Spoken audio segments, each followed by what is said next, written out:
dive into using some outside harmony in a blues context. For this, we're going to look at an old tune by Horace Silver called the Jody Grind.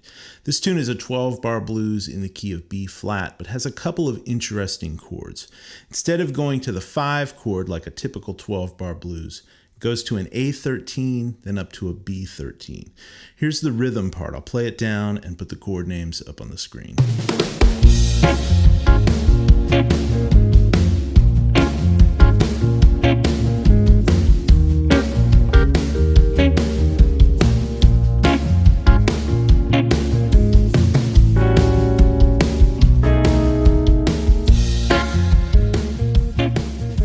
So definitely go check out the original version of this tune. I'll put a link down in the description.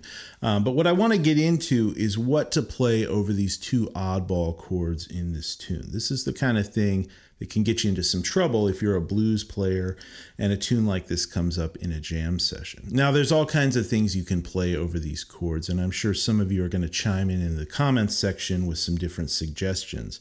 But the way I look at these changes is like a big altered 5 chord. In fact, if you look at this B13 chord, it's really just a tritone substitution for an F7 sharp 9 chord. And so the scale that I would play over this chord would be an F altered scale, which is a mode of the melodic minor scale. It's basically the same scale as the F sharp melodic minor scale. And the notes are F, G flat, G sharp, A, B, C sharp, D sharp, and then back to F. So I want to show you 3 different licks to get you started playing over these changes. And what I'm going to do is I'm going to play the licks a couple of times slow, just over the chords. Then we'll break them down, and then I'll show you the lick in the context of a solo. Here's the first lick.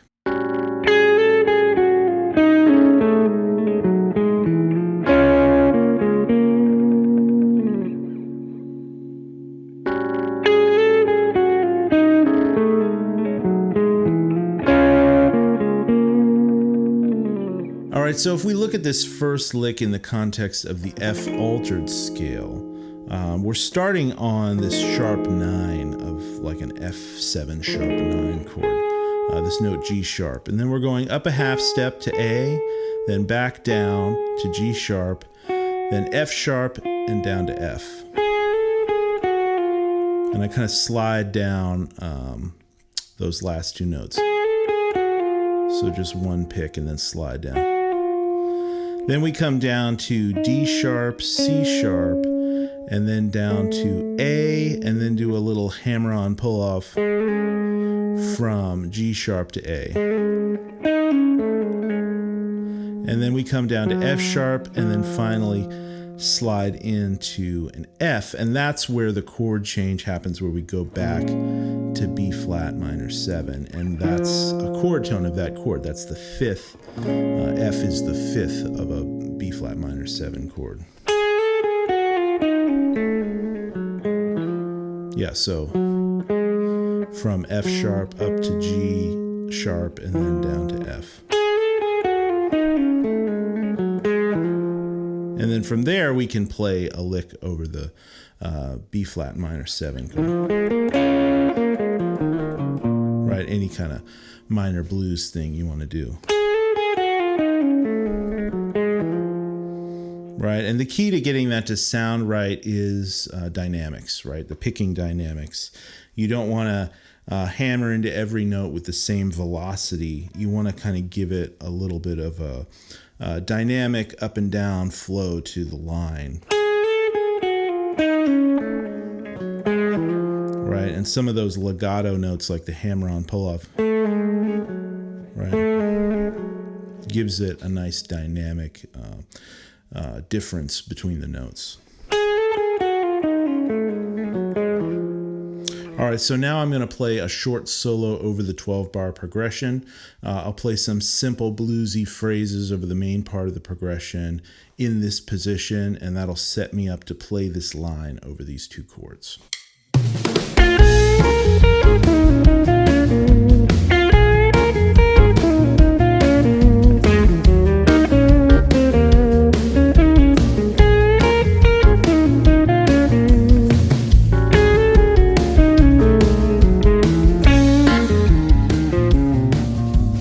So this next phrase moves down into a lower position. It's really important when you're working out new vocabulary to changes like this to work out some stuff in different positions on the fretboard. So as you're improvising and you're playing different things, you can access these sounds and these scales anywhere you happen to be playing on the fretboard.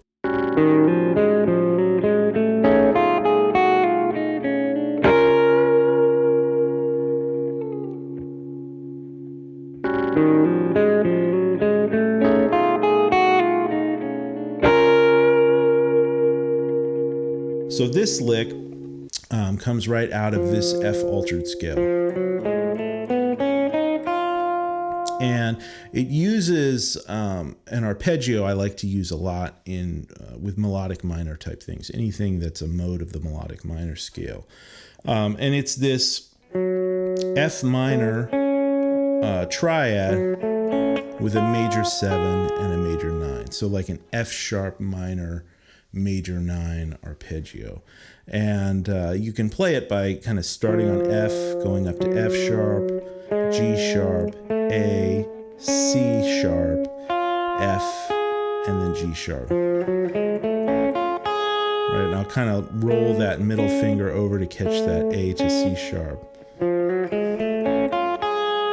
So that's kind of the core of this line, and I'm starting out with a little pickup, just doing a hammer-on from D sharp up to F, then grabbing G sharp, and then starting the arpeggio. Then from here I just come down the altered scale, and that's where the chord changes, and I'm on the B flat now, so I'm playing a chord tone of that chord, that's the minor third, C sharp, and then I finish the lick by coming up and grabbing the root B flat up here on the high E string. So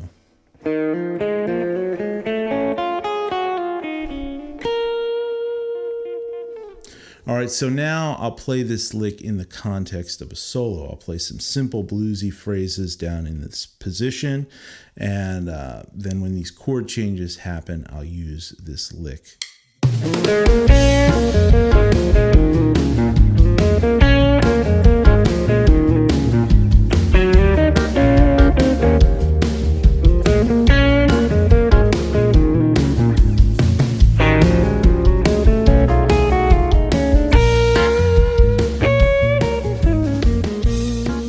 So this final lick really just plays straight up an F altered scale.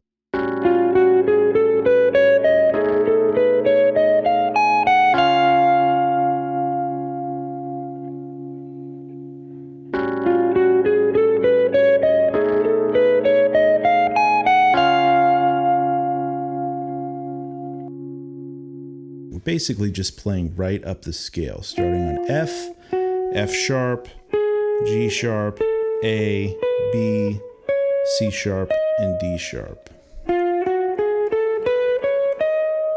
Then from here we jump back and grab G sharp, A, and right back up the scale, starting from G sharp. So G sharp, A, B, C sharp, D, and then here we jump up to G sharp, F sharp, and then finally land on F, which is when the chord changes to the B flat minor 7, and that F is the fifth of the chord.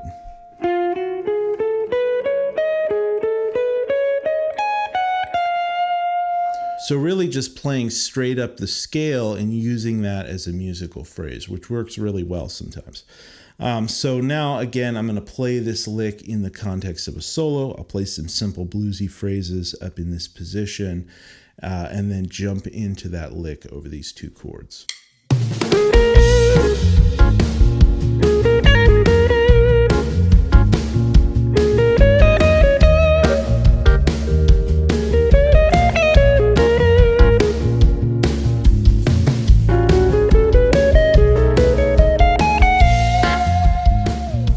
All right, guys, so as always, head over to my Patreon site to get the tabs and notation to the phrases in this lesson, as well as this backing track. And that's a great place to support this channel and find additional content to go along with all my lessons here on YouTube.